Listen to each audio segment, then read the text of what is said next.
삼성발 반도체 치킨 게임 재점화가 시작되었습니다. 메모리 가격 하락에 삼성전자는 감산, 투자 축소 질문에 감산 없고 예정된 투자를 한다로 압박하는 모습입니다. 2000년대와 2010년대 독일과 일본 메모리 반도체 기업을 무너뜨린 반도체 치킨 게임이 시작되었습니다. 당시 시장 후발주자인 대만과 일본 기업이 주축이었으며 이번에는 메모리 1위 삼성전자 발이라는 점이 더 강하고 무섭습니다. 다만 이 과정에서 메모리 2위 SK하이닉스가 큰 타격을 입을 수도 있다는 분석도 나옵니다. 메모리 반도체와 낸드 플래시 가격도 약세장입니다. 코로나19로 반도체 수요가 크게 늘어난 뒤 설비 투자와 증산 등이 이에 맞춰 이루어졌지만 올해 들어 글로벌 인플레이션 등으로 수요가 급감했고 공급 과잉 상태가 유지되고 있기 때문으로 메모리 업체들은 원가 절감폭보다 가격 하락폭이 커 팔아도 수익이 나지 않고 있으며 SK하이닉스, 미국 마이크론, 일본 키옥시아 등이 감산과 투자 축소 등을 일제 언급했으나 메모리 1위 삼성전자는 인위적인 감산은 없다고 밝혔습니다.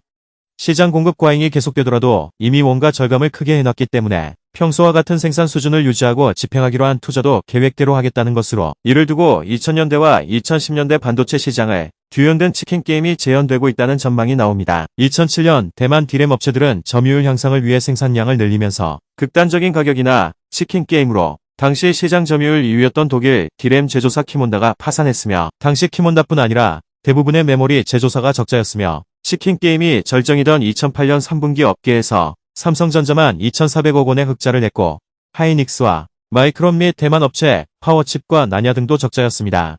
2010년대 들어 다시 치킨 게임이 벌어지는데 이번에도 대만 업체가 주도했습니다. 일본 기업들도 맞대응으로 생산 설비 투자를 선언하며 증산을 시작. 이번에 타깃이 된 회사는 일본 디램 업체인 엘피다였습니다.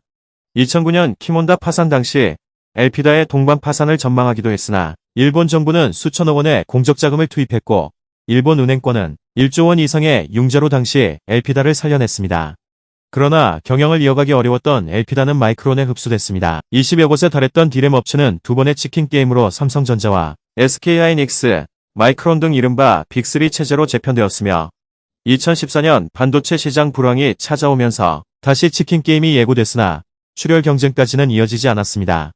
당시의 경험으로 공멸은 안 된다는 공감대가 형성된 것으로 최근 반도체 시장 불황으로 SK하이닉스와 마이크론 키옥시아가 감산과 투자 축소를 선언한 점도 이와 맥을 같이 합니다. 그러나 1위 삼성전자는 인위적인 감산은 없다고 밝히면서 치킨 게임을 시작하는 모양새가 되어버렸습니다. 삼성전자의 이런 입장을 3차 치킨 게임으로 보고 있으며 시장 공급 과잉 국면에서 감산을 통한 수요 제한이 아니라 감산 없이 경쟁이라는 선택지를 택했다는 것입니다. 그러나 인텔 낸드 부문 현 솔리다임 인수 이후 시장 2위로 올라선 SK 전망은 디램보다 더 불확실하고 회복성도 낮다고 합니다. 삼성전자와 SK하이닉스도 입을 모아 낸드 시황이 더 어려울 것으로 분석했으며 솔리다임의 실적이 생각보다 살아나지 않는다는 점에서도 SK하이닉스에 고민이 있습니다. 미국 세너제이의 소재한 솔리다임은 부가가치가 높은 솔리드 스테이트 드라이브 SSD 제품 개발, 생산, 판매를 도맡고 있습니다.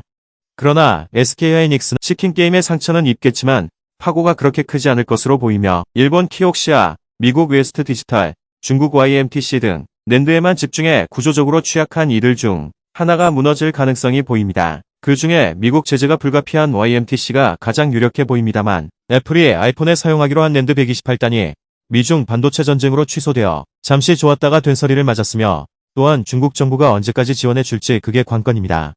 삼성전자의 강점은 시설 투자의 대부분을 디램 미세 공정과 고적층 낸드 등 첨단 공정 전환에 사용하는데 이런 공정 전환 과정에서는 생산량 증감을 자유롭게 이용하여 자연스러운 감산은 있을 수 있다고 보입니다.